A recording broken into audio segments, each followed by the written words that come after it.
Shinshiv, back to the usual weather. Hai fuair the isht. It's cold again. Agus fluch. Hai fluch agus fuair the isht. These are two words that people really struggle with in Gaelic. Very common adjectives in the Highlands, so you need to know them. Fluch.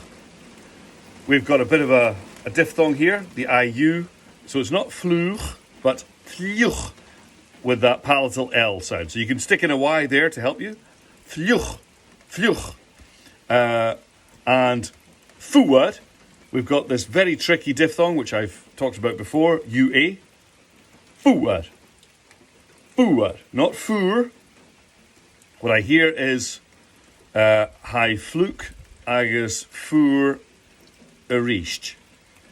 So it all sounds very English. Hai fluch agus fuad the isht. Again, I mentioned hiatus, a little gap there. That TH in the middle of that word gives us a little pause. So it's not arisht, it's arisht. And the T at the end is not a ch, like in English, it's a tia, tia. Soft T off the palate. Hai fluch agus fuad the isht. Feeling at home again now. For more tips on how to get rid of these English sounds from your Scottish Gaelic, subscribe to my channel. Shinshiv.